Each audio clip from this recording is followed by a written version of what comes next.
beaten by my father, bullied by my classmates. With nowhere else to go, I found myself at the corner tattoo shop. Rumor had it the owner was a thug, fierce and ruthless in fights, feared by everyone around. Pushing the door open, I pulled a crumpled 10 yuan bill from my pocket. Summoning all my courage, I heard you charge protection fees. So, could you protect me? Amid the swirling smoke, the man curled his lips and sneered. Whose kid are you? Got guts. Later, because of that 10 yuan, he protected me for 10 years. I was 14 when I met Ethan. Due to long-term malnutrition, I was short and skinny, looking much younger than my peers.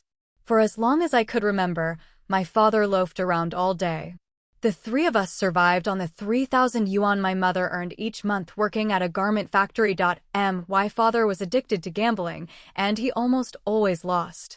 Whenever he lost, he'd get in a foul mood. When he was upset, he drank, and once drunk, he would start hitting his wife and child. The floor was often littered with shattered bowls and spilled food. When I was 5, he lost a huge amount of money. That night, reeking of alcohol, he grabbed my mother by the hair, slammed her onto the concrete floor, and smashed her face against the ground. When he got tired, he switched to kicking her stomach. You think I'm useless now? You dare look down on me, huh? You bitch, you've ruined my luck. If I hadn't married you back then, I'd have made it big by now. My mother curled up on the floor, blood matting her hair into clumps. She neither fought back nor ran, naively believing that enduring it might awaken the last shred of conscience in the man she married. When there was no unbruised flesh left on her body to hit, he turned his gaze to me. And this little brat, a whore's daughter, is a little whore too. What are you looking at me like that for? What, you want to hit me? A heavy slap landed on my face.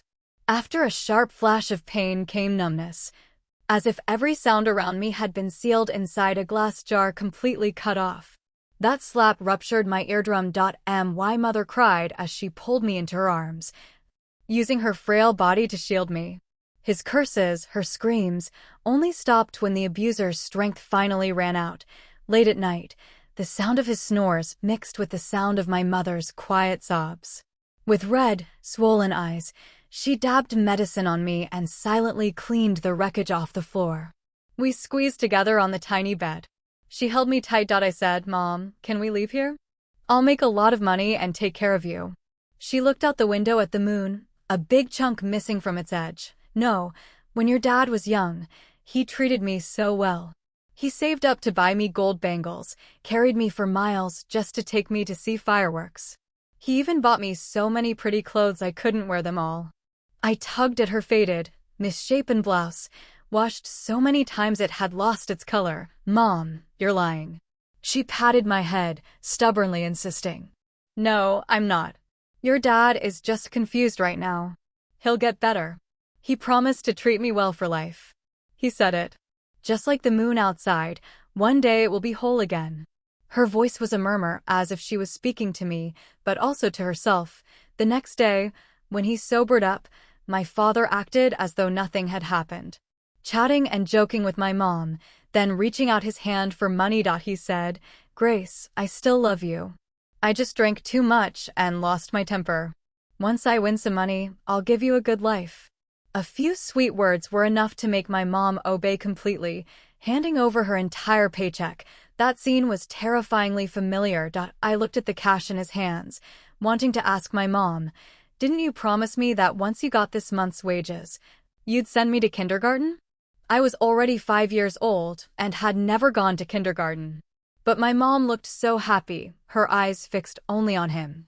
As if she had forgotten me entirely. I quietly closed my mouth. It's fine, I thought. She'll remember me next month for sure, but she didn't. Thanks to national education policies, I started elementary school without ever having gone to kindergarten. As I grew older, I learned there was a word for what my father did: domestic violence. My teacher said I could call the police, that the officers would protect me and my mom. One night, after another beating, I waited until he was asleep, pulled my mother's hand, and, filled with hope and excitement, forgot about my own pain. Mom, let's call the police and have him arrested. but instead of the joy I imagined. My mother stared at me in shock, eyes full of pain. "Claire, he's your father. How could you even think of doing that?" Her accusing tone felt like a slap, burning my face. I flushed with shame, as if I were some terribly unfilial child, but I wasn't wrong. I knew I wasn't. The teacher said, "Violence is violence. No matter who does it, it can't be forgiven." So I insisted we report him. For the first time, my mother hit me. The stick she used was as thick as a finger, and it broke from the force. She made me kneel on the floor and reflect. That was the first time I learned it wasn't just my dad's blows that hurt. My mom's hurt too. That night, I cried the whole night, something I'd never done, even after countless beatings from my father. The next morning, my mom did something rare. She boiled an egg and gently massaged my bruises. Usually, the eggs were saved for my dad. I knew this routine: hit first, then offer a sweet date. Because that's exactly what my dad did to her, but I didn't like this version of my mom. She felt like a stranger. When I was younger, I looked forward to growing up, because I believed that once I did, I could protect her. But as I got older, I realized growing up was actually painful. It slowly destroyed my illusions. The beatings kept happening.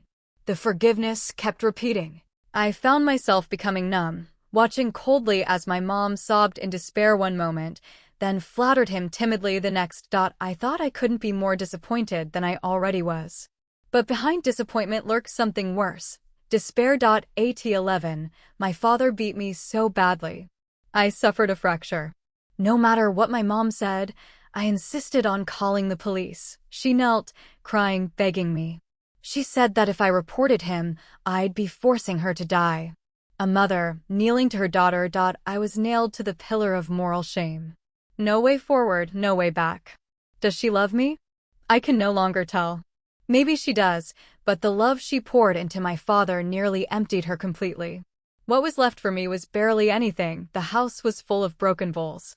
Because life was so tight, my mother kept anything that could still be used.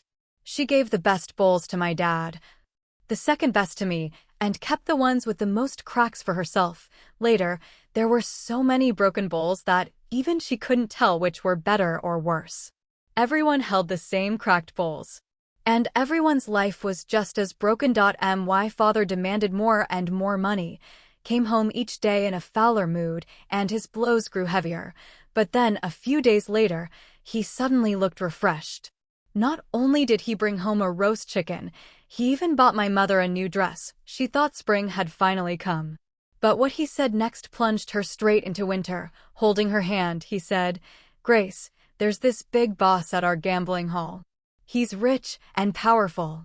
He really likes you. Put on this dress and have dinner with him tomorrow night, okay?"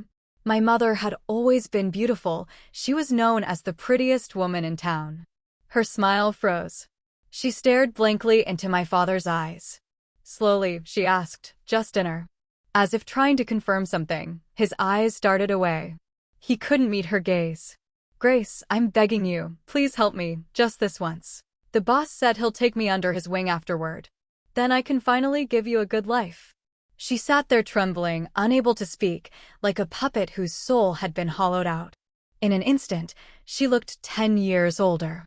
I had never seen her like that, as if she had lost all hope in the world. My father thought she wouldn't agree, so he turned to yelling, "Weren't you moaning just fine in my bed? What's wrong with doing it with someone else? Damn it, you're not even worth a piece of skin from James's wife's heel." I knew James's wife.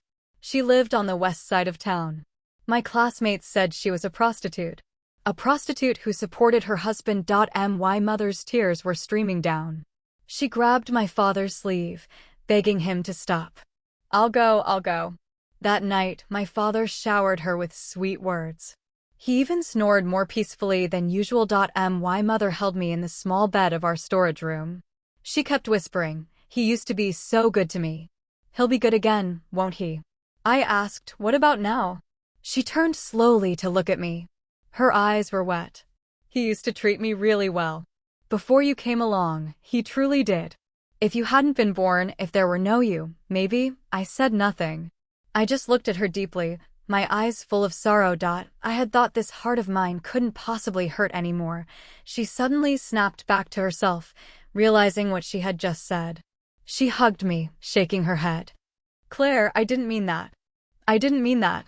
Even after I fell asleep, she kept murmuring to herself. The next afternoon, after school, I came home to an empty house. I opened the bedroom door.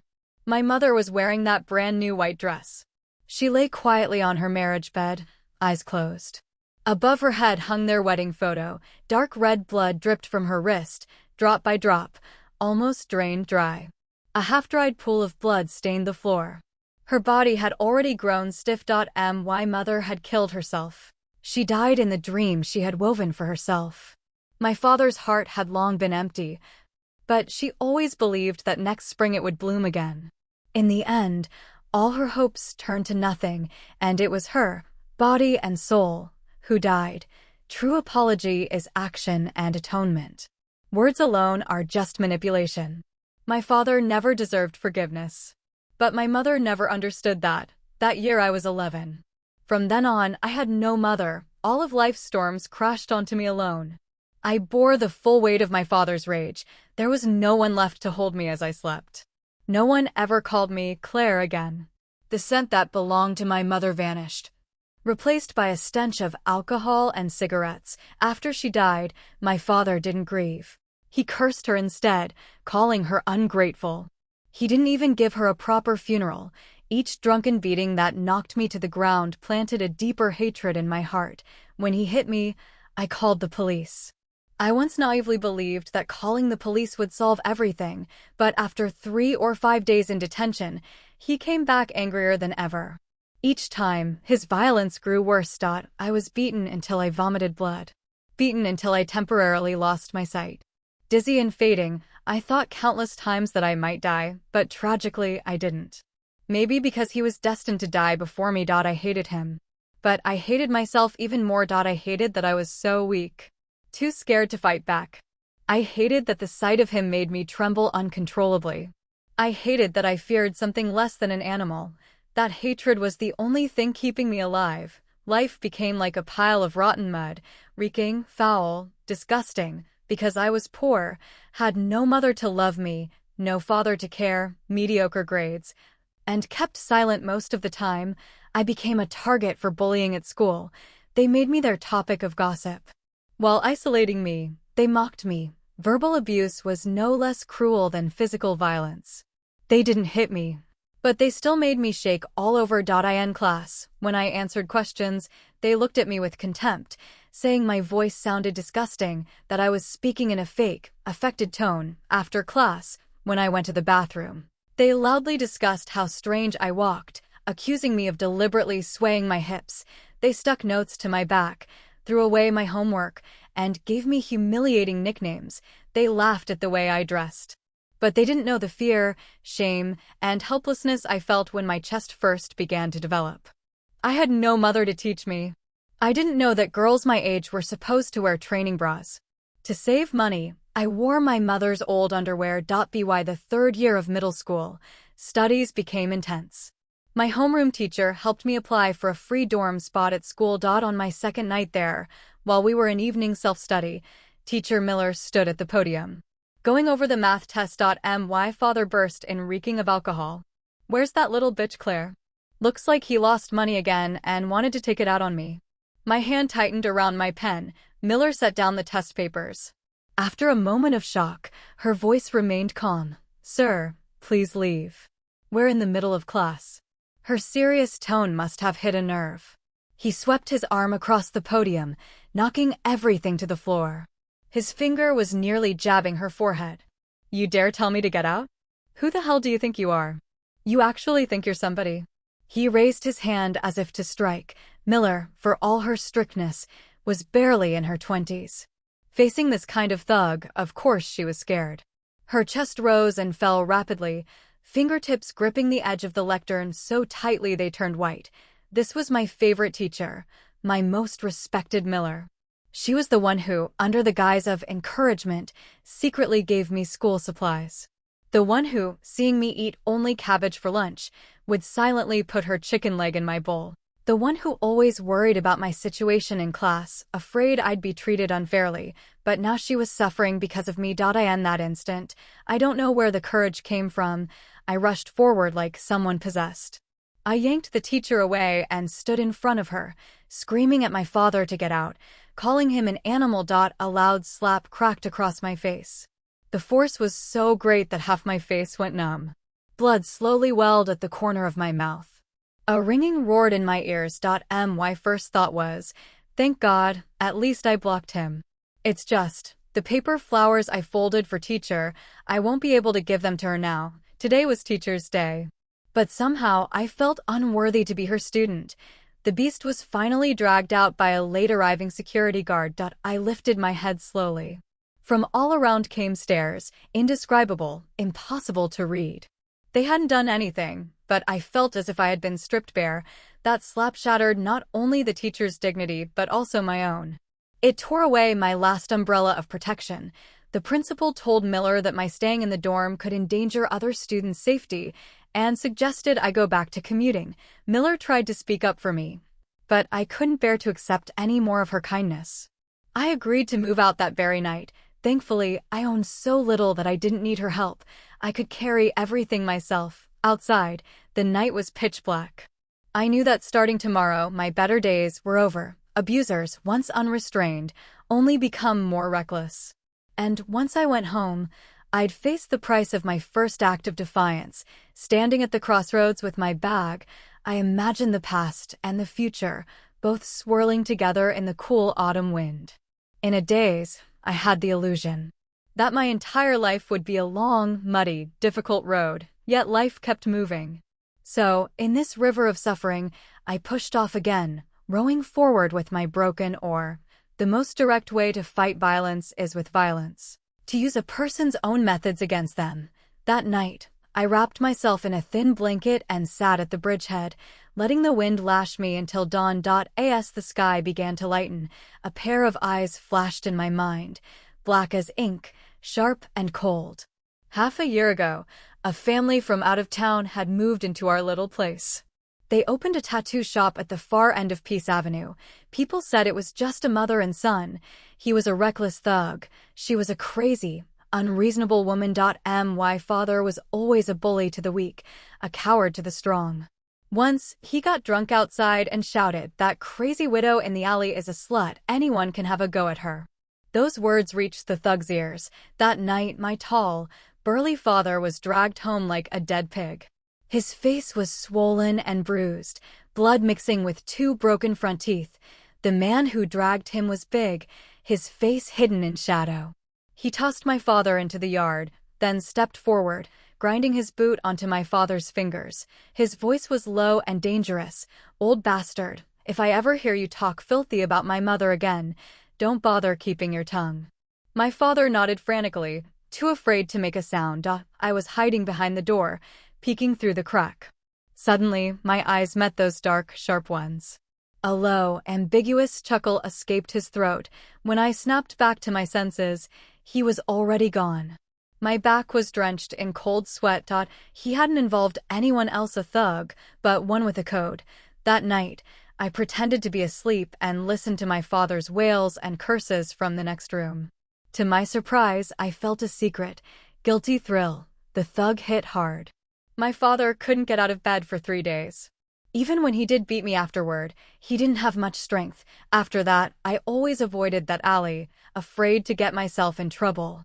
I never had any contact with him, but now he was the only person I could think of who could handle my father. At dawn.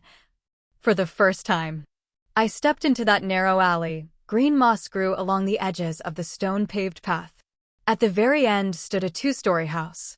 The weathered walls had been repaired and painted clean white. A small osmanthus tree grew in front, its fragrance light in the air. I took a deep breath and pushed the door open. The living room walls were covered with various hand-drawn designs. A man stood with his back to me, wearing a white work tank top. Muscles in his arms were taut.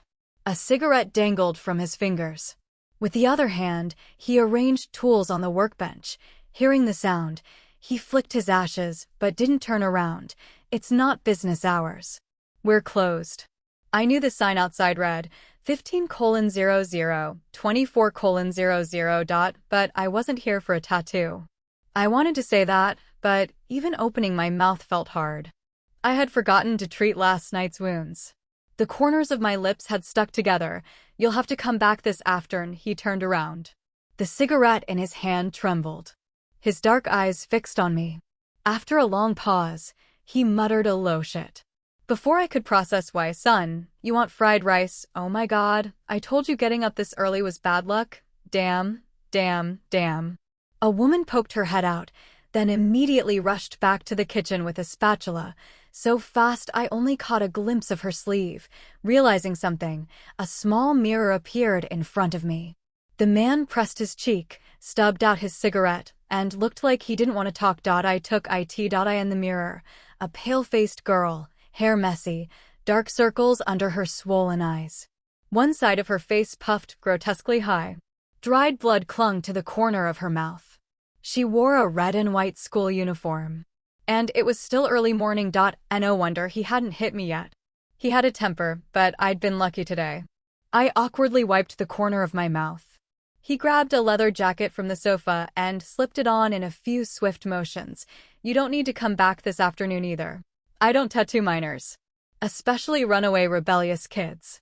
He misunderstood. I shook my head and pulled a crumpled $10 bill from my pocket, placing it slowly on the table. I heard you collect protection fees, so could you protect me? He glanced at me lightly, not too deep. Do I look like the mafia to you? I forced myself to study his face carefully. He was unexpectedly young. Sharp eyebrows, long lashes dark as crow feathers. Good-looking. Fierce, too. Especially when expressionless. Not only did he look like the mafia, he looked like the boss. That thought slipped out of my mouth before I could stop it. He rolled his neck and let out a short, mocking laugh. Pretty bold. Whose kid are you? The one from the far West End. He paused to think. Lucas Donald's your father? He can be. Or not. Maybe his neck hurt from looking down at me. He turned and sat on the sofa. That night, didn't you see? I hit your dad, he said as he picked up a water glass. Then, are you going to hit me too? I asked. Do you need a beating? He shot back. I shook my head quickly. My dad deserved it. I didn't. He raised his eyelids lazily. Then there's your answer. He meant he wouldn't hit me. I don't know why, but I believed him. Realizing I'd let the topic drift, I pushed the $10 bill toward him again. Maybe I seemed too indifferent about my father being beaten, or too stubborn about asking the man who beat him for help. He looked surprised. You don't hate me? I do. I hate you for not beating him to death. I didn't even think before saying it. He choked on his water and coughed several times. His fingers tightened around the glass. What exactly do you want me to do to protect you? Kill my dad. Half a joke. Half serious. He stopped drinking entirely, set the cup down. Small kid, but already walking a dangerous road. I had no confidence. I lowered my request. Then at least, cripple him. He rubbed his brow, sounding annoyed. I'm not taking that job. I hadn't held much hope to begin with. But hearing the rejection still sank my heart. Breath caught in my throat. My head went light. My vision blurred. The next second, I collapsed forward. I vaguely fell into hurried arms. The man cursed under his breath, half laughing. Damn it. Early in the morning, and I've run into a scammer fainting on me. Dazed. It felt like I slept forever. The air smelled of disinfectant. My lips felt cool. Maybe the swelling was gone. My right hand was lightly held in a warm palm, with an odd trace of pity in the touch. Low voices murmured by my ear. You little brat, she fainted half because you scared her. The tone carried reproach. I'm innocent. The man's voice drawled lazily. Innocent? Did you not hear what the doctor said? High fever, emotional stress, long-term malnutrition, low blood sugar. Don't tell me the first two have nothing to do with you. She's practically burning alive, and you're there rambling nonsense. The gentle female voice suddenly jumped an octave. As if still angry, she moved her hand, stood up, and smacked him with a heavy thud. HSS, he hissed dramatically in fake pain. Then that familiar warmth returned. Cupping my hand steadily, you don't know what it was like changing her into the hospital gown. Her body's so skinny, all bruises, not a single patch of unmarked skin. Her voice faltered, almost breaking. This kid, she's been through hell. The man's lazy tone vanished, replaced by a sudden edge. Damn it. Lucas Donald really is a complete bastard. How could he do that to his own daughter? If I'd known, I should have finished him off that night. Ethan, can you calm down? They both went silent. It was like they'd touched a raw wound for each of them. For a while, the ward was too quiet. Cool fluids flowed through the needle in the back of my hand, slowly merging into me. So his name is Ethan. In the haze, a thought came. Clear rivers and Ethan Shore. Clear rivers and Ethan Shore, gentle seasons, prosperous years. Peace for the nation. Miller once praised my name, said it was beautiful. Ethan, his name was beautiful too. His parents must have loved him very much. My name had been different. The day I was born, my mom asked my dad to name me. Impatient, he just pointed to a small ditch by the field. The water looks clear. Call her Claire. And my mom agreed. Not until I met Miller, who told me even a wild weed can bloom, did I see any meaning in it. The voices faded. The medicine pulled me back into sleep. When I woke again, it was afternoon. Hold the gauze for a bit. Don't let it bleed. The last 4 bottle was finished. The nurse removed the needle and gestured to the man standing beside me. Ethan casually dragged over a chair, sat down, and pressed his rough fingers over the tape on my hand. The pressure was firm but not harsh. I tried to pull back. I wanted to say I could do it myself, but when I opened my mouth, my throat felt dry and bitter, my voice hoarse like a duck that had lost its sound. He held my hand down, grabbed a paper cup from the bedside table, and passed it to me. Just stop talking. Your throat sounds like it's been bombed. I couldn't argue. I took the cup with my left hand. Sipped. The temperature was perfect. Sweet. Sugar water. I blinked slowly, let it sit in my mouth for a moment, then swallowed. It was just the two of us in the room. I didn't know what to say. I kept my head down, drinking in small sips. After a while, he released my hand. We'll get an X-ray next. Check your ear. Instinctively, I shook my head. No, the money in my piggy bank barely covered the 4 cost. An X-ray was too expensive. I couldn't afford it. We just stared at each other, me groggy, him frowning. I suddenly remembered, so I started gesturing hand signs and lip movements together, afraid he wouldn't understand. He squinted, confused. What are you doing, playing mime? Mumbling and waving? I can't read that. I panicked. I rubbed my thumb against my index finger, the universal sign for money. Pointed at myself, shook my head, then pointed at him. That should be clear. I have no money to pay you. He blinked, realization dawning. Then said, You're saying, you want to give me your heart? But now you've changed your mind. I froze. Air stuck in my chest. What kind of insane interpretation is that? Enough, you idiot. Stop teasing the kid. The door opened. That familiar female voice entered. Ethan's mother. I'd only seen her in a rush that morning. Now I could see her properly. Their features were similar, but she looked gentle, soft. Not like Ethan, all harsh edges. She pushed him off the chair. Move. Teasing me, I glanced at him secretly to check. He turned his eyes away, rubbed the bridge of his nose. Seriously? He actually was. Auntie Perez placed the thermos on the table and opened it. A wave of fragrant rice porridge instantly filled the room. She checked my forehead with her hand and smiled. Here, you just broke your fever. Have something light. Once you're better, we'll have meat and fish. I looked at the soft, simmered porridge in front of me. Swallowed hard, then shook my head apologetically. I had nothing to give back to them. I had so little to my name. You haven't eaten all day. That won't do. Be good, listen. I lowered my head, picking at my fingers, silent. She sighed, turned, and smacked Ethan on the back. The sound was so loud I jumped. This is your fault. You must have scared the kid again. Ethan looked exasperated, numb. Fine, it's me. I've carried so many blames on my back they could be used as a frying pan. If she doesn't eat, you're the one who'll pay for it. Auntie Perez jerked her chin toward me. Claire, I just hit him for you. Ethan clicked his tongue, picked up the bowl, stirred it with a spoon, and leaned closer. His sharp eyes carried an oddly mismatched trace of pleading. Ancestor, just eat it, okay? You and I have no grudges. If it'll make you feel better, I can take another beating. I couldn't help laughing. I took the bowl and began eating, spoonful by spoonful. Eat slowly, no rush. Maybe the porridge was too hot. It burned my eyes until they stung. Tears rolled down my cheeks to the corner of my mouth, salty. I tried hard to hold them back, but they just wouldn't stop. How could I not understand their kindness? Next door to my house, that's how they coaxed a 4-year-old to eat. But I wasn't a child anymore. And even when I was a child, my mother never coaxed me to eat like this.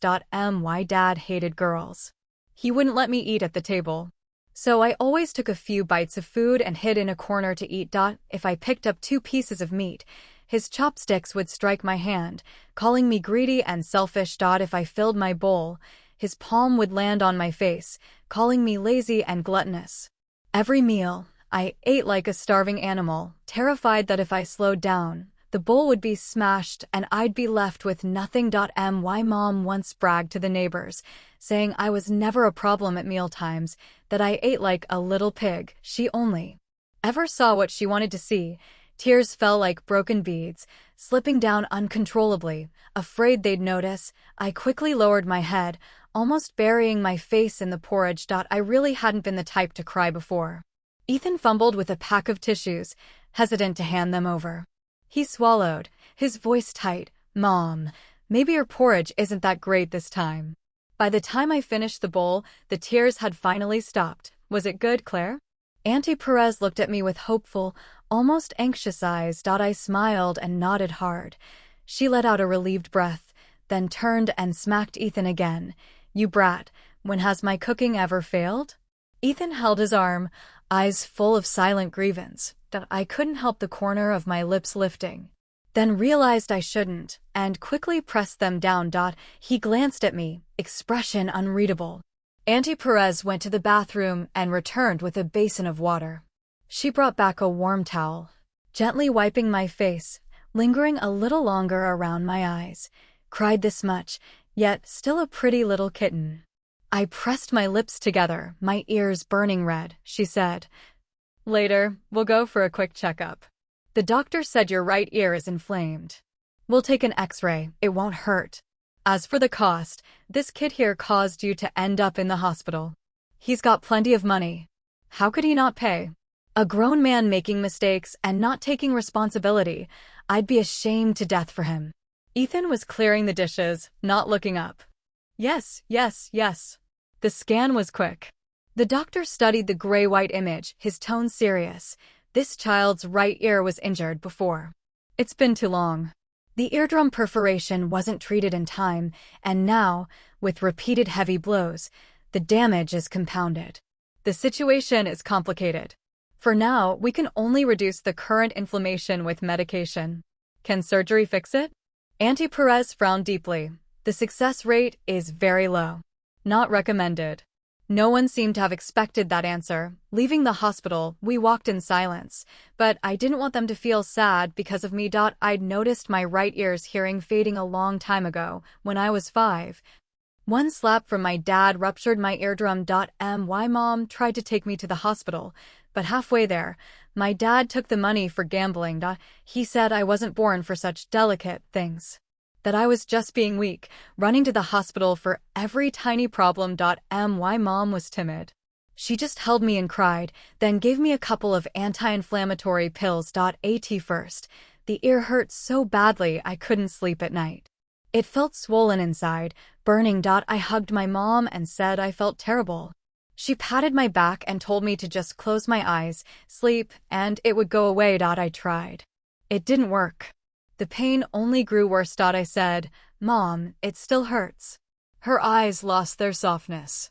Impatience and suspicion replaced it. She said, I work so hard to earn money. Can you stop being so spoiled and troublesome? But I wasn't lying. It really hurt. So much it was unbearable. Yet no one cared. So I had to endure it. I bit my fingers until they bled, bit the skin of my palm until it bruised. It worked, eventually. Because I got used to the pain. Night after night, those endless hours reminded me I was a child no one cared for, but now this late, unexpected care was coming from them. The realization made my chest so tight I couldn't breathe. I took a few deep breaths, pushed the emotion back, forced a smile. My voice still raspy. It's actually no different from normal. And, honestly, half-hearing is kind of cool. Auntie Perez turned her head, her eyes wet. Ethan pulled a hand from his pocket, covered my ear gently, and muttered softly, "Yeah, pretty cool." Peace Avenue was so deep that standing at its entrance was nothing like walking inside. I'd thought Ethan was what everyone said, a punk who collected protection fees. That was why I went to him, but after actually meeting him, I realized that wasn't true. He was a good person. His mother was too. They were both truly, genuinely good people. The desperate courage I'd gathered deflated like a punctured balloon. I carried Lucas Donald's blood. I couldn't escape him in life or death. I was doomed to be ground down forever. On the way back, Auntie Perez held my hand tightly. Ethan carried the medicine the doctor prescribed. Walking behind us, it felt so warm. Almost like we were a family. I wished the road would never end. That we could keep walking like this forever, but I knew that was impossible. Once we reached the alley, the fantasy had to end. I had no reason to stay any longer. There was a kind of sadness I couldn't name. I planned to grab my bag at the door and head home. As for what would be waiting for me once I got there, I didn't know. Just thinking about it made it hard to breathe. Strangely, I searched the doorway 3 times and still couldn't find my bag. Not coming in? Standing out there looking for your soul. Maybe because I delayed his work, Ethan went straight to sketching as soon as he got home. His long legs were propped one in front of the other against the edge of the stool. I said softly, "I'm looking for a bag, the woven one." He pointed upward with his pen. "In the south-facing room. My mom put it away for you." Huh. Before I could ask anything more, Auntie Perez came out of the kitchen. She put an arm around my shoulder. "Claire, I just started a soup. I've prepared a room upstairs for you. Come, see if you like it." When I realized what she meant, I quickly waved my hands. "No need, Auntie. I'm going home right now." "Go back for what?" "To get beaten." Ethan didn't even look up. "Stay until you're better. Don't faint outside again and have people saying Ethan, bully little kids." Auntie Perez chimed in, yes, just stay a couple of days and get your strength back." I froze. It felt like a giant meat pie had fallen from the sky and knocked me senseless. Half pushed, half pulled, I ended up going upstairs. The room was tidy and cozy, with its own wardrobe and desk. The bed was covered with brand new floral sheets. On the windowsill sat a plump little succulent, basking lazily in the sun. Maybe the atmosphere was too nice. Even the dull yellow woven bag on the sofa seemed to glow. I stood there dumbfounded in the doorway. It's still a bit plain. I rushed it. A girl's room should have more thought. "Once you move /in, I'll decorate it little by little," Auntie Perez said. No, it was already perfect. So perfect it didn't feel real. I had never lived in such a beautiful room. In my memory, it was always that dark, airless storage room. Maybe I should have refused, but for some reason, I couldn't bear to at dinner. Auntie Perez placed the last dish, a chicken soup, on the table. 3 dishes and 1 soup, each looking light and fresh. Not a random stew thrown together. The bowls and plates matched white porcelain with black rims. No cracks, no chips. I'd once read in a book, food is the heaven of the people. The atmosphere and attitude of a family's life can be clearly seen at their dining table. This was simple, yet it was the home I had longed for and could never reach. Auntie Perez told me not to be restrained, to take whatever I liked, treat it as my own home. I nodded silently, forcing myself to eat slowly, as slow as I could. But still, the vegetables she'd placed in my bowl were gone too soon. The dish closest to me, steamed chicken with mushrooms, was less than 30 centimeters away from my chopsticks, yet I didn't dare touch it. Once the food was finished, I couldn't take more. Otherwise, I'd be selfish and ill-mannered. I'd be unlikable. That's what my parents had taught me since I was little. Plenty of people already disliked me. I didn't want Auntie Perez and Ethan to dislike me too. I kept scraping the remaining white rice in my bowl, pretending to be busy, not daring to stop. Afraid they'd notice my awkwardness and rudeness. I blamed myself silently. If only I had eaten slower just now. Finally, even the last grain of rice was gone. I slowly rested my chopsticks on the bowl's edge. Claire, you're done already? You ate so little. Is that enough? Auntie Perez asked, worried. I nodded. I'm full, Auntie. Really full. Really. To make it more believable, I even pretended to burp. Feeling a deep gaze on me, I looked up and met Ethan's eyes. His dark pupils were steady. As long as you live here, this is your home. You don't have to hold back. I didn't think much about what he really meant. I just nodded quickly, insisting I was full. Then I excused myself to go upstairs and do homework. Behind me, the two of them exchanged a long look. Auntie Perez sighed first. As expected, the result of eating only half full was waking up in the middle of the night from hunger. My stomach hurt so much it turned acidic. I rubbed it with my hands, curled up on my side like a ball, from past experience. I knew if I endured a while, it would pass. I tried to distract myself, letting my mind wander. Today was Saturday. Tomorrow was Sunday. 2 weeks of school break. Not until the Monday after next week would school start again, but I didn't want to go. I was afraid of those people. I didn't even know how to face Miller. The blanket beneath me was soft and comfortable. I reached out, smoothing its wrinkles, and inhaled lightly. It didn't smell of cigarettes or alcohol, nor of damp mildew. It smelled like sunlight. I couldn't help but smile. Earlier today, Auntie Perez had hugged me. She said she liked me from the first moment she saw me, that she thought I was cute in every way. She said she hadn't meant to scare me this morning. She was just timid and afraid of ghosts. She also said I was fated to meet the Perez family. That she had always wanted a daughter, to name her Claire Perez, one son, one daughter, symbolizing clear rivers and Ethan Shore, peace and harmony in the world. But she hadn't been blessed with that fate when she said it. Her tone carried a calm kind of sadness. I didn't dare ask more. That would only add salt to a wound.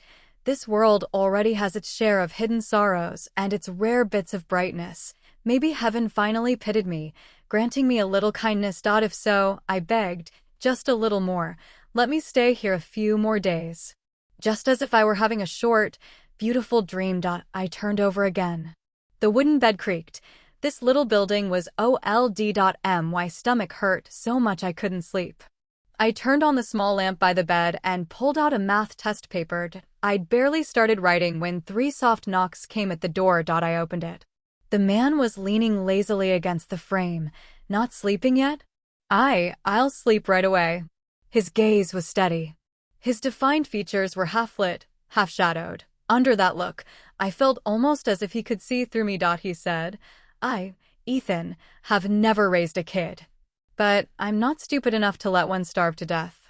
My face flushed hot instantly, burning. All the careful disguises I'd built were suddenly torn away, exposing the most humiliating side of me. I clutched my clothes, not knowing how to cover it up before. I had never slipped up like this. I didn't even realize my lips were trembling now. I was scared. Scared they would think I was fake, that I wasn't likable. My gaze slowly dropped. It felt like there was nothing I could hold on to. A large hand lifted my chin. I tilted my head back, tears spilling down the corners of my eyes, soaking my skin. A dry fingertip brushed away the tracks. The man let out a quiet sigh. Why are you crying again? I've been waiting downstairs for so long, any normal kid would have come down to find food by now. But you can actually endure it. You're nothing like your dad. He was scared of bothering people, and you're scared of not bothering people. Besides, I've already collected your protection fee. What are you still worried about? I sniffled and looked up at him. But yesterday, he clearly hadn't taken anything. As if to prove it, he reached into his pocket, pulled out a crumpled $10 bill, and opened his palm for me to see.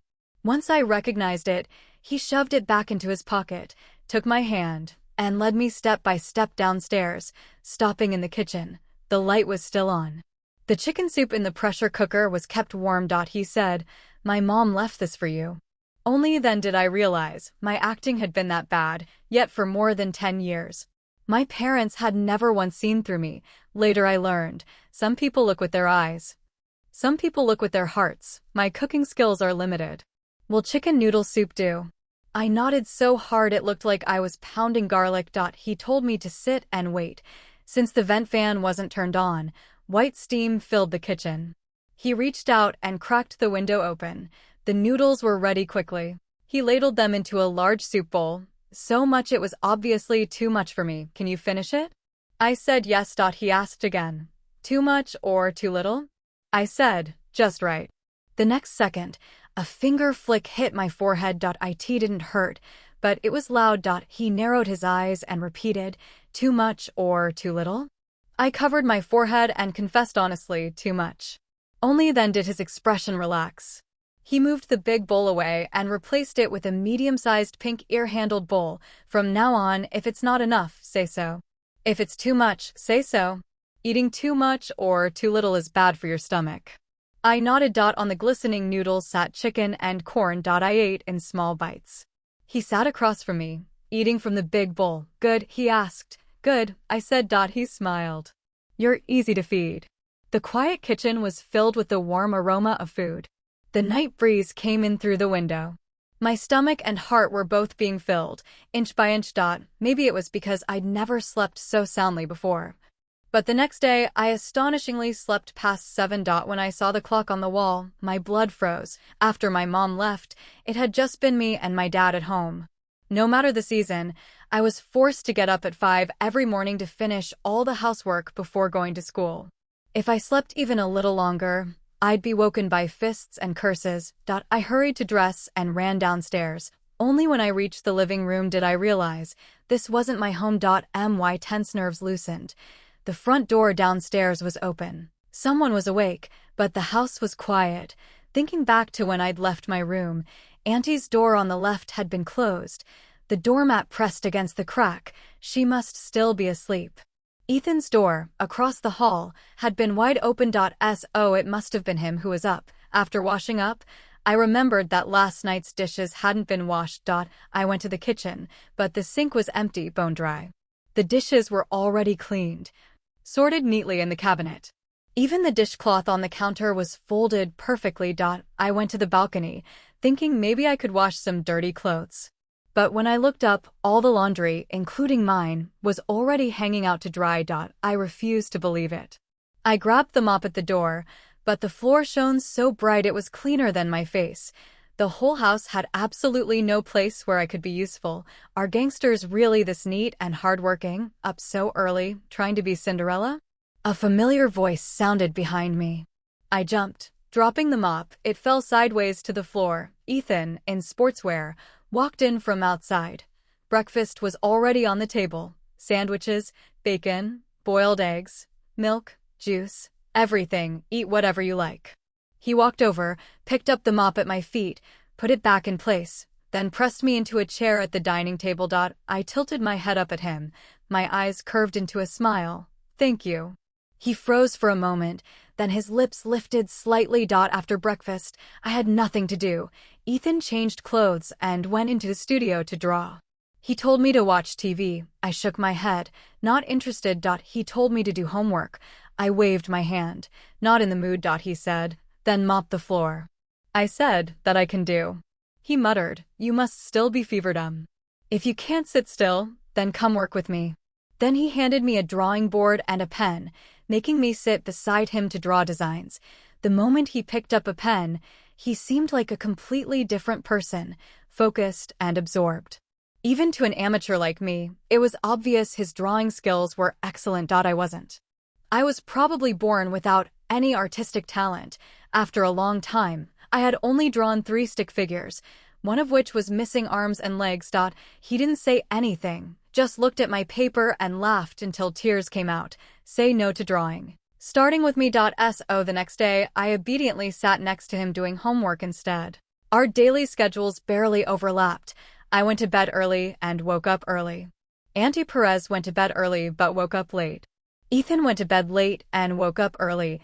Auntie Perez had severe insomnia, so she took sleeping pills every night, waking up around 9 in the morning. Then she'd go to the market, buy groceries, and cook. The rest of her time, she liked to read, from 100 Years of Solitude, Love in the Time of Cholera, to Les Miserables. She flipped through almost everything. Sometimes she watched old spy dramas, always the same few on repeat. Her empathy was strong. She'd often get immersed, quietly wiping away tears. When she got tired, she would sit at the doorway, staring at the osmanthus tree in a daze. 89 every night. She'd go to her room to rest. Ethan was a tattoo artist. His work hours were flexible. The right half of the first floor was his studio. Every morning at 6, he woke up on time, handled all the housework, then went out to exercise. By around 7:30. He prepared breakfast. He spent the rest of the morning drawing nonstop or organizing materials. In the afternoon until late at night, clients would come for tattoos. He must have been skilled. Even huge, tough guys who screamed like pigs being slaughtered would still leave, giving him a thumbs up, saying they'd come back next time. Of course, if he worked late, he'd sleep longer during the day. As for me, I was the idle one in this home. They said kids didn't need to do chores, I only had to focus on being bored. I didn't like electronic gadgets, so I either did homework, sat at the doorway with Auntie Perez in silence, or helped Ethan organize his workstation. My memory was good once I saw him arrange the tools. I'd remember the exact order and placement. If I had to name a form of entertainment, it might be watching Ethan's hands. His hands were beautiful, broad on the back, yet long and slender, with distinct joints. Especially when he wore black nitrile gloves while working. They carried a natural sort of allure. Every meal, he would always ask me whether the portion was too much or too little. At first, it was hard for me to answer honestly. Out of habit, I lied. But to my disbelief, he saw through me every single time, then rewarded me with a flick to the forehead. Bit by bit, he broke my facade apart. He said, "Everything your parents taught you is crap. Anyone who listens to that nonsense ends up lying in bed hungry at night and staying short forever." Once I stopped being stupid, I realized how good it felt to eat until I was full. Even my sleep improved. During that time, I sneaked back home one day to get my piggy bank. Sure enough, my dad wasn't home. The neighbor said he'd been lucky lately, won a lot of money, and hadn't been seen around for days. I hoped he'd keep winning forever. That way he'd never remember that he still had a daughter to take his anger out on. That night, I lay in bed unable to sleep again, but this time, it was from happiness. Today, Auntie Perez had asked me to go shopping with her. Ethan wanted to come along, but Auntie Perez told him to go cool off somewhere else. Then she took me to a women's lingerie store, one I had never dared step into before. For the first time, I learned that girls' undergarments came in so many types and colors, that different stages of puberty required different bras, that empty cups were not normal.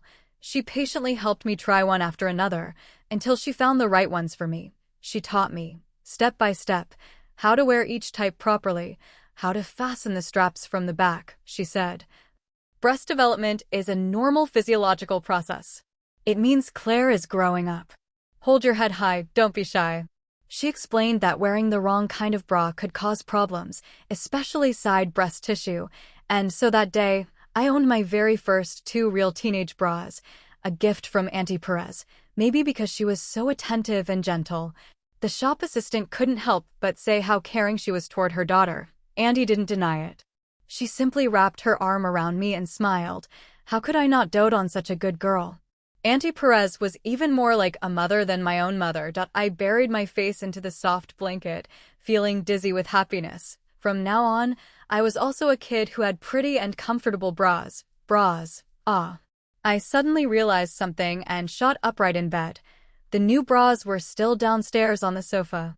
Auntie had said they needed to be hand-washed before wearing. I slipped on my slippers and tiptoed downstairs to wash them right away. The living room was dimly lit by a small yellow lamp. A man sat on the sofa, half hidden in shadow. Thin white smoke curled from between his long fingers, but he didn't move at all. As if his soul had been pulled out, leaving only a hollow shell for the smoke to devour. I stopped in my tracks. Sensing me, he stubbed out the cigarette, hungry. I shook my head, then remembered he couldn't see that and said, "No. I just came to get a small bag. There are clothes inside I forgot to wash." You mean those two little camisoles? I already washed them and hung them to dry. Huh. I blinked in surprise. Glancing toward the balcony, I saw them hanging neatly on the rack, damp and wrinkled, clearly hand-washed. A strange, indescribable feeling swept through me. Why was he so diligent? It made me look lazy in comparison. He patted the space beside him, signaling me to sit. With some confusion in his tone, he asked, "Can't you hand-wash them?" I propped my chin on my hand, nodded, then shook my head. "Not exactly. It's just, you're strong. I was afraid you'd scrub them to pieces." He paused. "I'll be more careful next time." At that time, in his eyes, I was just a child. And I had no real experience interacting with men. He treated me like a younger sister. I saw him as an older brother. Neither of us realized there was anything unusual about it. It was almost midnight. He urged me to go back to my room and sleep. I refused. Because of my childhood, I had learned to read people's moods to avoid getting hit. Over time, I became very sensitive to emotions. Ethan wasn't okay right now. He was like a desperate prisoner, waiting, watching for something, and I felt that, at that moment, I needed to stay by his side. Later, looking back countless times, I was glad I trusted my instincts that night. The clock struck 12. Upstairs, a door opened. Auntie came down, but she didn't seem to notice us. She walked straight through the living room, out to the yard, and stopped under the osmanthus tree. I thought she was sleepwalking. I didn't dare make a sound, afraid to startle her. The night was heavy. Wind rustled through the leaves, making the wind chimes clink against the branches. The clear, sharp sounds echoed in the vast loneliness, one note after another. That slender figure turned, stepped back, and began to dance to the chime's rhythm. Every movement was performed with all her strength, as if her entire life and all her hopes were burning away, and she herself was the moth, throwing herself into the fire, destroying herself in the most tragic of ways. The cold wind bit. The world was silent. Ethan and I sat at the doorway, quietly watching this dance of a soul. When the dance ended, she leaned backward, as if surrendering herself into someone's arms. But extreme hope was followed only by extreme disappointment and despair. There was nothing behind her. She fell to the ground, striking the earth with her fists, sobbing as though it would never end. "Why? Why won't you come see me even once?" "Yes, I'm afraid of ghosts, but I'm not afraid of you. You're gone, and now they all bully me." I wanted to rush over to stop her. But beside me, a large hand pulled me back. A low, tired voice said, "If you go, she'll never wake up." Suffering passes through everyone's life in the same relentless way. Yet each person crosses that river differently. Some drown in it, never waking again. Some shoulder their burdens and walk on alone. Letting go is a road everyone must take someday in their life. That night, only when Auntie cried herself to exhaustion did Ethan finally carry her back to her room. I brought a warm, wet towel, carefully wiping her face and hands, removing the tears and dirt, but I knew I couldn't wipe away the scars in her heart. After Auntie fell asleep, Ethan sat back on the sofa. I stayed silently by his side. Under the lamplight, the man tilted his head back, staring at the ceiling. His eyes were red. After a long while, he asked, "Are you scared?" I said no. They say, if you hang a wind chime in a tree, when the wind makes it ring, the departed will follow the sound and find their way home. When my mom had just passed away, I used to hang a string of wind chimes at the door every night, but for 2 whole years. I never dreamed of her even once. Instead, it was my dad. He smashed the wind chimes to pieces, warning me not to mess around with that kind of nonsense. He said they disturbed his mind and gave him nightmares every night. So what is there to fear? What you're afraid of might be something others long for day and night, but can never see again. I'm not afraid. But I am sad. I'm sad that even though they can barely manage their own pain, they still try to give me warmth. I'm sad that even in a world full of cracks and wounds, there are still people trying to stitch it back together. I'm sad that we all seem to carry different kinds of suffering in our mouths, stumbling through the same human world. Ethan carried so much bitterness inside him, so much that just by sitting next to him, I could feel it pressing in. a sorrow and loneliness too heavy for words, as though he stood at the edge between life and death, yet abandoned by both, and I couldn't do anything. The next day, Auntie Perez woke up fully aware of what had happened the night before. With guilt on her face, she told me not to be afraid. She said she would never hurt me. The way she said it reminded me so much of how careful Anselm used to be. My nose stung. But in my heart, Anselm was not an idiot, and Auntie Perez was not a madwoman. They were just people living through pain others couldn't understand. I said, "Auntie, your dance was beautiful. Can you teach me?" Her eyes reddened instantly. She wiped the corners of her eyes, then nodded. From that day on, under the osmanthus tree, there were two figures instead of one big, one small, no longer lonely shadows. But God had given me neither a window for artistic talent nor a door for dancing skills. I couldn't learn it no matter how hard I tried. Auntie patiently guided me, hand over hand, again and again, until I could finally dance something that looked like the real thing. She said that years ago, she had met Ethan's father because of this very dance. He loved watching her dance. Because she loved osmanthus, he had planted that tree for her. Now that he's dead, he just decides he doesn't like it anymore, she said lightly. Her voice was calm. It carried an optimism that mirrored her pessimism. One she released in the daytime, while the other remained locked up in the night. In a small town, it's almost impossible to hide anything. Rumors spread like wildfire. People's words can be terrifying. Whenever Auntie Perez went to the market, I insisted on going with her. The town had two markets.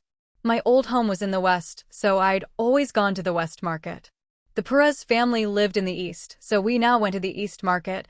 The town wasn't big, but I had rarely been to the east market. It was larger than the west market, and much noisier.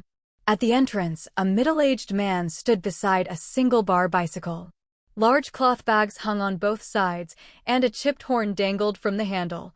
Buying hair, buying long hair, cutting long braids, high prices, cash for hair. When he saw me, his eyes lit up. He grabbed my arm and asked, "Little girl, do you want to sell your hair?" My mom used to say long hair drained nutrients from the body, so since I was small, she'd always cut my hair into a rough, choppy boy's cut. I looked like a tomboy. But I actually loved long hair. So after my mom died, I stopped cutting it. 4 years passed. I hadn't grown much taller, but my hair now reached my waist. His sudden grab startled me. Auntie instinctively stepped in front of me. She waved him off. "My daughter's hair isn't for sale." Then she took my hand to leave. The man hurried to block us. Hey. High price. 200, okay? 300. 300's good, right? Auntie didn't even hesitate. She frowned. "No matter how much, we won't sell. Don't get ideas about a decent little girl. It's already a great price. You won't get this anywhere else." Before we knew it, a crowd had gathered around to watch. Well, isn't this the crazy widow from the alley? Since when does she have a daughter? Her man died early. Guess she couldn't stand being lonely, haha. I heard her man didn't even want her anymore.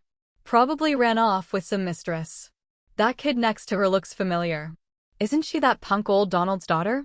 The one whose mom killed herself? Hey, you're right. Look at that, the two most pitiful ones from the east and west, now they've paired up. 300 and she still won't take it. Know when to quit, greedy woman. I heard her having one of her crazy fits again the other night. Who else heard it? Stop talking or that thug will show up. At first, it was like one dog barking. Then two. Then a whole pack. But none of them knew why they were barking. A crowd of nosy onlookers formed a wall around us, thick and suffocating, with bared teeth and claws. They didn't even know us, yet venom poured easily from their mouths. In just a few sentences, they decided who we were. Auntie Perez's lips pressed tightly together. Even her hand, gripping mine, was trembling. For a moment, it felt like something grabbed my heart. Rage shot up from my chest to my throat. Say whatever you want about me, but why drag Auntie into it? She was already hurting so much. Why make her suffer more pointless cruelty?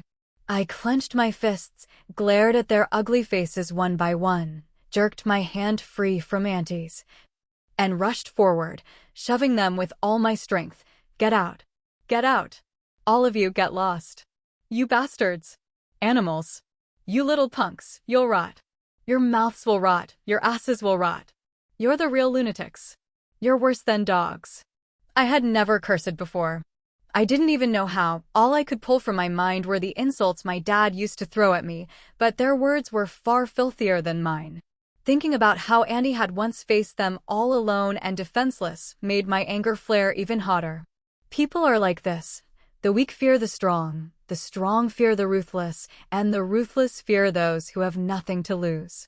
I lashed out, grabbing and shoving whoever I could reach, screaming and swearing. Whatever they shouted at me, I threw it back word for word. In the chaos, someone yanked out a strand of my hair. My face burned where I'd been scratched. Annie tried to shield me. Her coat was torn. Her arms were bruised in several places. They called me a little lunatic. So I showed them what lunatic meant. I spat at anyone who came near. Saliva flew everywhere. Suddenly, the crowd was shouting curses, but too afraid to come closer. In my mind, a flash of memory. Ethan, that night, beating up my my body moved faster than my brain. I didn't even realize it at first. I was imitating him. I spat hard in their direction, my face twisted with fury. If any of you dare say another filthy word about my mom, then kiss your tongues goodbye. I'll bite them off.